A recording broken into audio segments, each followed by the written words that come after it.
जय हिंद दोस्तों।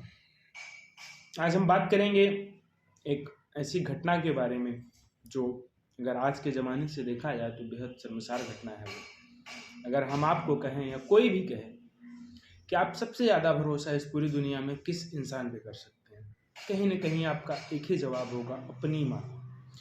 आप हो, हम हो या कोई भी हो, हर आदमी अपनी माँ पे सबसे ज़्यादा भरोसा करता है। आज की घटना उसी से रिलेटेड है कि कैसे एक माँ अपने ही 4 साल के मासूम बच्चे को मौत के घाट उतार देती है। जी हाँ, आज बात करेंगे हम सूचना सेठ के बारे में। सबसे पहले जानते हैं सूचना सेठ हैं कौन। कोलकाता की रहने वाली, बेहद पढ़ी लिखी, खुद का स्टार्टअप डाल के सीईओ बनी बैठी माइंडफुल एआई लैब की सीईओ सूचना सेठ। बात आती है सीईओ, चीफ एग्जीक्यूटिव ऑफिसर, मतलब मालिक कह लीजिए, सर्वे सर्वा कह लीजिए, या फिर पूरा मैनेजिंग डायरेक्टर कह लीजिए, जो भी ऑनर को सीईओ की पोस्ट दी जाती है। तो सूचना सेठ एक एंटरप्रेन्योर है, खुद के स्टार्टअप की अपनी मालकिन भी हैं। 2010 में इनकी मुलाकात होती है वेंकटेश रमन से। दोनों में प्यार होता है, दोस्ती आगे बढ़ती है। दोनों एक शादी के बंधन में 2010 में बन जाते हैं। शादी के 9 साल बीत जाते हैं, सब कुछ बहुत सही चल रहा होता है। शादी के 9 साल बाद इनको एक बच्चा होता है, और बच्चा होने के बाद एक औरत को क्या चाहिए? एक अच्छा पति, बच्चा और एक अच्छा पैसा। अच्छा पैसा हो जिससे घर चल सके। सूचना सेठ के पास ये सारी चीज़ें मौजूद थी। पति भी था, खुद से प्यार करके शादी की थी, अब तो बच्चा भी हो चुका था, एक पुत्र की भी प्राप्ति हो चुकी थी इनको, और पैसा तो अथाह था ही, क्योंकि खुद का स्टार्टअप डाले, काफ़ी फेमस सूचना सेठ। लेकिन होता क्या है कि लॉकडाउन में इन दोनों के रिश्ते में खटास आने लगती है। जब साथ रहना होता है तो अच्छे अच्छे रिश्ते बिगड़ जाते हैं। लॉकडाउन में इनके रिश्ते में खटास आती है। 2019 में इनका बच्चा होता है। 2022 तक में बात इतनी बढ़ जाती है कि ये लोग डिवोर्स फाइल करते हैं। फाइल कोर्ट पहुंचती है, कोर्ट से अपना प्रोसेस कोर्ट स्टार्ट कर देता है। कोर्ट डिसाइड करता है कि जो बच्चा है उससे रमन, मतलब सूचना के पति, जो कि बच्चे के भी पिता हैं, उनसे हर संडे संडे मुलाकात करेंगे। लेकिन ये सिलसिला ऐसे ही आगे बढ़ता रहा। हर संडे रमन अपने बच्चे से मिलने जाते थे। बच्चा भी बहुत खुश होता था, 4 साल का मासूम बच्चा। लेकिन सूचना को ये बातें अच्छी नहीं लगती थी। नफरत इस लेवल पे आगे बढ़ चुकी थी कि वो बच्चे से जब उनके पिता रमन मिलते थे तो बच्चा इतना खिलखिला के हंसता था, रमन इतना खिलखिला के हंसते थे, इतना खुश होते थे। ये सारी चीज़ें सूचना को अच्छी नहीं लगती थी। सूचना अंदर ही अंदर घुटने लगी। बात पिछले 6 जनवरी की है, क्योंकि 7 जनवरी को संडे था, तो 7 जनवरी को मुलाकात होती, संडे था। तो किसी कारणवश, कुछ बिजनेस पर्पस था उनका, रमन को फॉरेन की एक ट्रिप करनी पड़ी। रमन फॉरेन जाते हैं, सूचना को भी पता चलता है। तो सूचना उस हिसाब से अपना एक टूर प्लान करती हैं बेंगलोर से गोवा आने का। सूचना वहाँ से बेंगलोर एयरपोर्ट पहुँचती हैं, वहाँ से फ़्लाइट लेके गोवा पहुँचती हैं, वहाँ से कैब लेके सोल बनियान होटल पहुँचती हैं। ऑलरेडी बुकिंग सारी कंप्लीट थी इनकी। यहाँ पहुँचने के बाद 6, 7, 8 3 दिन अपने बच्चे के साथ गोवा एक्सप्लोर करती हैं, घूमती हैं, खूब मज़ा करती हैं। लेकिन एक 4 साल का मासूम बच्चा अगर कहीं बाहर जाएगा, घूमने जाएगा, तो जैसे मम्मी मम्मी इंसान कहता है, वैसे पापा पापा भी इंसान कहता है। बच्चा पापा पापा कहता था, कहीं भी जाता था खिलखिला के हंसता था, कोई भी बात होती थी तो पापा पापा कहता था। और ये सोच के, ये सुन के सूचना एकदम आग बबूला हो उठती थी। मतलब नफरत की आग इस कदर बढ़ चुकी थी कि एक 4 साल का मासूम बच्चा, वो क्या जाने कि तलाक क्या होता है, मम्मी पापा अलग क्यों हो रहे हैं, इसका क्या रीज़न है। वो तो जैसे उसके लिए माँ वैसे उसके लिए पिता। वो 4 साल का छोटा मासूम बच्चा इन सब चीज़ों से परे था, कुछ समझता नहीं था। अपने ही नफरत के आग में सूचना इस कदर पागल हो गई, 8 जनवरी की रात को होटल आती हैं वो और अपने ही बच्चे की गला घोंटकर हत्या कर देती है। उनको जब ये पता चला कि वेंकटेश से उसको ये खुशी कैसे न दी जाए, क्योंकि बच्चा जब पापा पापा कहता था तो सूचना को बहुत अच्छा नहीं लगता था, सूचना अंदर ही अंदर आग बबूला हो जाती थी। उसके बाद 8 जनवरी को वो होटल आती हैं गोवा घूम के और होटल के कमरे में ही बच्चे को गला घोंटकर बच्चे की हत्या कर देती है। ये नफरत की आग है, कोई माँ तो ऐसा कर नहीं सकती, लेकिन नफरत की आग जिसको लगती है उसमें कोई रिश्ता उसको दिखता नहीं है, उसमें बस सारी चीजें बुराइयां ही दिखती है। और वही काम सूचना ने भी किया। बच्चे का मर्डर करने के बाद उसके हाथ पैर को एकदम मरोड़ कर एक बैग में ठूस के भरती हैं, उसके ऊपर से कपड़ा रखती है। उसके बाद होटल सूर बनियान के ट्रेवल डेस्क पे फोन करती हैं, करीब रात के 10 बजे थे। ट्रेवल डेस्क फोन उठाता है, फोन उठाने पर सामने सूचना होती है, कहती हैं कि मुझे एक कैब चाहिए और मुझे बेंगलुरु जाना है। तो क्योंकि वहां से अगर बाय रोड आप बेंगलुरु जाएंगे गोवा से तो 10 से 12 घंटे का सफर है, और इस सफर में 5 से 6 घंटे नहीं 560 या 70 किलोमीटर की दूरी भी है, इतना समय लगता है। तो ट्रेवल डेस्क पे जो बैठा शख्स था वो उनसे कहता है कि मैडम आप फ्लाइट लेके चली जाएं, आपको सस्ता भी पड़ेगा और कैब महंगी भी पड़ेगी और आपका समय भी बचेगा, आप 1 घंटे में पहुंच जाएंगे। सूचना कहती है नहीं, पैसे की चिंता मत करो, तुम एक कैब बुक करो और मुझे बाय रोड बेंगलुरु जाना है। उसका काम है, क्योंकि वो ट्रैवल डेस्क ही था तो उसने बुक किया और थोड़ी ही देर में इनोवा कार आती है। इनोवा कार आती है, सूचना का इंतजार करती है। करीब 1 बजे तक सूचना होटल से चेकआउट करती हैं, अपने कमरे से बाहर आती हैं। उनके साथ एक बड़ा बैग था। दोस्तों ये वही बैग है जिस बैग में वो अपने बच्चे की लाश को तोड़ मरोड़ कर एकदम ठूस के भरी हुई है। सोच के इतना बुरा लग रहा है। उसके बाद सारे बिल्स क्लियर करती हैं, होटल स्टाफ को टिप देती हैं और होटल स्टाफ मदद करता है उनकी। उस बैग को उठा के डिग्गी में रखते हैं। डिग्गी में रखने के बाद वो वहां से बेंगलुरु के लिए करीब रात को 1 बजे के आसपास निकलती हैं। सुबह होती है, चूंकि सर्विस क्लीनर जो होते हैं होटल के, अगर कोई कमरा आप लिए हैं बुक किए हैं, जब आप चेकआउट करेंगे तो उसकी सफाई होती है ताकि वो आगे के लिए भी बुकिंग में दिया जा सके। जाते हैं सर्विस क्लीनर, रूम साफ करते हैं, ध्यान देते हैं वो कि कमरे की फर्श पे खून की कुछ बूंदें थी। क्योंकि एक चीज और है, जैसे कि जो ज्यादा टूरिज्म वाले प्लेसेस हैं, जैसे कि गोवा हो गया, दुबई हो गया और भी बहुत सारी जगह हैं, तो ऐसी जगहों पर जैसे कि जो होटल हो गया, जो कैब ड्राइवर हो गया, इन लोगों को पुलिस बहुत अवेयर रखती है। अवेयर इन द सेंस ऐसे रखती है कि कोई भी ऐसी चीज जो आपको असाधारण लगे या भी किसी भी तरीके का आपको संदेह उत्पन्न हो तो आप एक बार पुलिस को इन्फॉर्म जरूर करें। तो होटल में जो वो सर्विस क्लीनर था, रूम क्लीनर था, आता है, मैनेजर को बताता है और मैनेजर पास के ही एक पुलिस स्टेशन पे फोन करते हैं। वहां से पुलिस आती है। पुलिस आती है, कमरे की तलाशी लेती है, कमरे में कुछ नहीं मिलता है। तभी होटल के स्टाफ ये कहता है कि मैडम जब चेक इन की थी, जब आई थी तो उनके साथ एक 4 साल का बच्चा था और जब मैडम जाने लगी तो उनके साथ कोई बच्चा नहीं था। पुलिस को शक होता है। पुलिस खंगालते खंगालते उस कैब ड्राइवर तक पहुंचती है और कैब ड्राइवर तक पहुंचने के बाद उसका मोबाइल नंबर निकालती है और उनको फ़ोन करती है। अब दोस्तों इधर गाड़ी चल रही है, सूचना सेट, वो लाश जिस बैग में है वो इनोवा की डिग्गी में है और ड्राइवर गाड़ी चला रहा है। पुलिस फ़ोन करती है ड्राइवर को, ड्राइवर फ़ोन उठाता है, ड्राइवर से कहता है मैडम आपके साथ हैं। ड्राइवर कहता है हाँ। पुलिस कहती है मैडम से बात कराइए। ड्राइवर फ़ोन सूचना को देता है, सूचना उनसे बात करती है।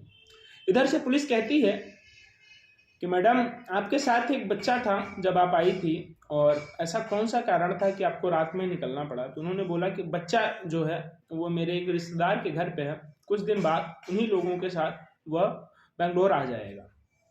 और मुझे कुछ ज़रूरत का काम था, इसलिए मुझे निकलना पड़ा इतनी रात को। चूँकि पुलिस होती है, पुलिस ने कहा आप उस रिश्तेदार का एड्रेस दीजिए हमें, हम जाएंगे, पता करेंगे। सूचना बिना डरे, बिना सहमे, एकदम प्रोफेशनल्स की तरह उस पुलिस वाले को एक फर्जी एड्रेस देती है। पुलिस की एक टोली निकलती है वहाँ से और बताए गए एड्रेस पे जाती है, और तमाम आसपास के इलाके छानने के बाद पुलिस को ये पता चलता है कि यह जो एड्रेस सूचना दी थी यह पूरी तरीके से फर्जी है, फेक एड्रेस होता है। उसके बाद ड्राइवर के पास पुलिस फिर फ़ोन करती है और एक जैसे कि फिल्मी अंदाज में पुलिस कहती है कि तुम कुछ मत बोलना, बस मेरी बातों को ध्यान से सुनना। तुम गाड़ी ले जाके पास के किसी पुलिस स्टेशन में खड़ी कर दो और वहाँ के जो स्टाफ हों, ऑफिसर हों, उनसे मेरी बात करवाओ। और अगर तुम्हें ना पता हो पुलिस स्टेशन कहाँ है तो आसपास कहीं चाय पीने के बहाने रुको, पता करो पुलिस स्टेशन कहाँ है। यह बात सूचना को पता नहीं चलनी चाहिए थी। चूँकि बड़े शहरों में जो कैब ड्राइवर होते हैं, पुलिस उन्हें ट्रेंड रखती है इन सब चीज़ों के लिए, और काफ़ी सूझबूझ वाला वो ड्राइवर भी था, वो कैब ड्राइवर जिसने ये सूझ भरी घटना को अंजाम दिया। एक चाय की दुकान पे वो रुकता है, गाड़ी रोकता है अपनी, और सूचना को एक पानी का बोतल देता है, क्योंकि सूचना भी पानी का बोतल उससे मंगाती है, और वो चाय पीता है और वहीं चाय वाले से पूछता है कि यहाँ आसपास कोई पुलिस स्टेशन। अभी तक ये लोग चित्रदुर्ग में थे। चित्रदुर्ग के पास में ही वो चाय वाला बताता है इनको कि आई मंगला पुलिस स्टेशन है, यहीं थोड़ी दूरी पे आगे है। उसके बाद गाड़ी में बैठता है ड्राइवर और काफ़ी स्पीड से गाड़ी को भगाते हुए ले जाके सीधे पुलिस स्टेशन के अंदर खड़ी कर देता है गाड़ी को।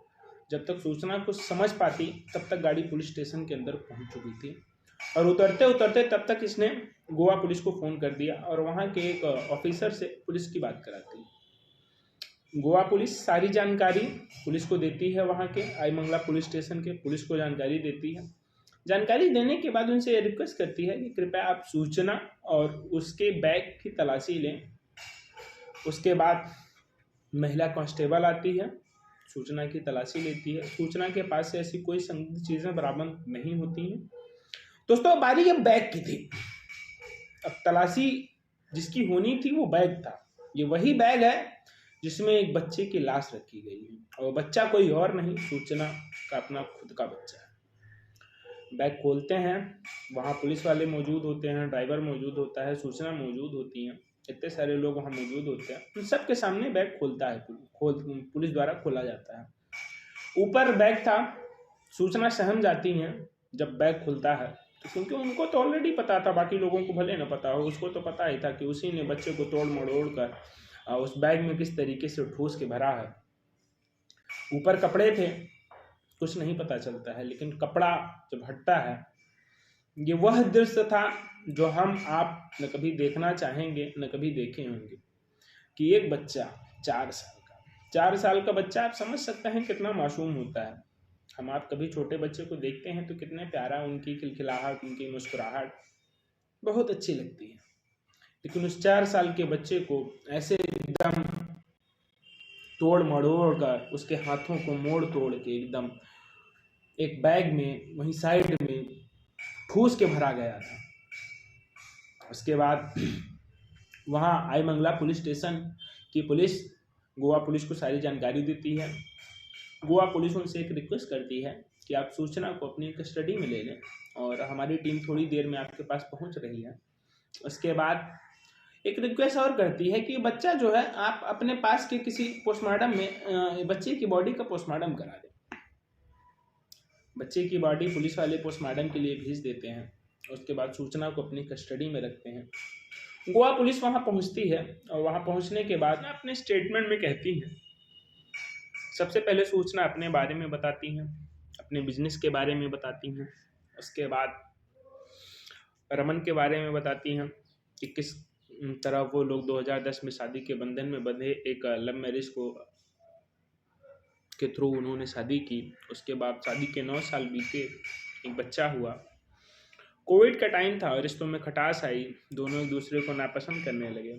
उसके बाद 2022 तक चीज़ें इस कदर बुरी हो गई कि उन्हें कोर्ट का दरवाज़ा खटखटाना पड़ा तलाक के लिए। कोर्ट ने एक फरमान जारी किया, हर संडे रमन अपने बच्चे से मिल सकेंगे। बेंगलुरु में ही एक जगह डिसाइड की गई, वहीं पे हर संडे वो अपने बच्चे से मिलते थे। उसके बाद सूचना आती हैं, बच्चे के साथ अपना घूमती हैं। चूँकि रमन जाने वाले थे फॉरेन, ये बात सूचना को पता थी और सूचना भी एक प्लान करती हैं अपने और अपने बच्चे के साथ। यहाँ तक अभी भी सूचना के दिमाग में ऐसा कुछ नहीं था कि वो अपने बच्चे की हत्या करेंगी। गोवा घूमती हैं 3 दिन बहुत अच्छे से, लेकिन उसी दौरान जब बच्चा पापा पापा कहता, पूछता, तो सूचना इतना आग बबूला, नफरत की आग में इतना ज़्यादा पिस चुकी थी कि उन्होंने रमन की खुशियों को ख़त्म करने के लिए ये नहीं ध्यान दिया कि वो अपने ही बच्चे को मौत के घाट उतार देंगे। और 8 जनवरी की रात 2024 गोवा घूम के जब वो होटल के कमरे में प्रवेश करती हैं तो उनके दिमाग में ख्याल आता है, और ये ख्याल सिर्फ एक ही तरफ से वो सोच रही हैं। काश अगर दूसरी तरफ से भी सोच, एज अ मदर भी वो सोचती तो शायद वो बच्चा आज जीवित होता, एक बाप की दुनिया नहीं उजड़ती। के दिमाग में ख्याल आता है कि रमन बच्चा देख के बहुत खुश होता है, बहुत खिलखिला के हंसता है। अगर बच्चा दूर से दूर हो जाएगा हमेशा हमेशा के लिए तो रमन के जीवन की सारी खुशियां मिट जाएंगी। लेकिन सूचना यह नहीं सोच पाती हैं कि वह उनका भी बच्चा है। सबसे पहले उसको कफ सिरप की 2 बॉटल, एक बड़ी बॉटल होती है, एक छोटी बॉटल होती है, उसको पिलाती हैं ताकि वो थोड़ा सा मदहोश हो सके, बेकाबू हो सके, बॉडी ढीली पड़ सके। छोटा 4 साल का बच्चा। उसके बाद गला घोंट के उसकी हत्या करती है। अब हत्या इसलिए करती हैं रमन को सीख सिखाने के लिए, रमन की खुशियों को डिस्ट्रॉय करने के लिए। लेकिन इतनी प्रोफेशनल सातिर मर्डरर माँ, वो यह भी सोचती है कि अगर बॉडी को लेके, अगर हम बॉडी को यहाँ गोवा में कहीं गायब करते हैं या ठिकाने लगाते हैं, तो गोवा के बारे में सूचना को उतनी जानकारी थी नहीं, तो उन्होंने सोचा ये काम हम बॉडी को ठिकाने लगाएंगे बेंगलुरु में। लेकिन एक समस्या और खड़ी होती है उनके सामने कि अगर बैग में, जिस बैग में वो बॉडी को रखती हैं, अगर उस बैग को एयरपोर्ट लेके जाएंगी तो एयरपोर्ट में जो बैग की स्कैनिंग होती है उसमें बॉडी खुल के सामने आ जाएगी, वहाँ वो पकड़ी जाएंगी, तो एयरपोर्ट का भी मामला कैंसिल हो जाता है। फिर सूचना के दिमाग में यह ख्याल आता है कि हम बाई रोड कैब करके बेंगलुरु जाएंगे और वहीं बॉडी को ठिकाने लगाएंगे। उसके बाद ट्रैवल डेस्क पे फ़ोन करती हैं, ड्राइवर आता है, बैग वैग सब कुछ अंदर रखता है, जाते हैं, फिर आगे की सारी चीज़ें आप लोग जानते ही हैं। लेकिन यहाँ पे बात यह है दोस्तों, तो मतलब एक माँ अपने 4 साल के बच्चे को, अपने ही पति को सबक सिखाने के लिए, उसकी खुशियों को नष्ट करने के लिए उसने अपने सगी औलाद को गला घोंट कर हत्या कर देती। यह घटना बेहद शर्मसार है और भारत ही नहीं बल्कि पूरे देश विदेश, पूरे इंटरनेशनल लेवल पे यह घटना बहुत तेज़ी से वायरल हो रही है। इसमें सूझबूझ दिखाने का सबसे बड़ा काम गोवा पुलिस स्टेशन और उस होटल स्टाफ, जो कि खून की बूंदों को देख कर तुरंत पुलिस को इन्फॉर्म किया। इन्फॉर्म करने के बाद पुलिस ने भी तुरंत एक्शन लिया। उसके बाद एड्रेस पे विजिट किया, एड्रेस फर्जी निकला। एड्रेस फर्जी निकलने के बाद फिर पुनः ड्राइवर को फ़ोन किया गया और ड्राइवर की भी सूझबूझ कि ड्राइवर ने सूचना को बिना पता लगे सारी चीज़ों को अंजाम दिया। पुलिस स्टेशन ले गया, पुलिस स्टेशन में गाड़ी खड़ी की, वहाँ से ऑफिसर की बात कराई और पूरा सच सामने आने में ड्राइवर की भी बहुत बड़ी अहम भूमिका रही है। दोस्तों, आजकल ये वो ज़माना है जहाँ इंसान किसी को कुछ दुख पहुँचाने के लिए वो ये भूल जाता है वो क्या सही कर रहा है, क्या गलत कर रहा है। मेरा निवेदन है आप लोगों से, अगर किसी से आपकी थोड़ी मोड़ी अगर कुछ भी दुश्मनी होगी तो इस तरह नफरत की आग में मत झुलसिए कि आप क्या अपना ही बुरा कर बैठे हैं, आपको भी पता न चले। जय हिंद दोस्तों।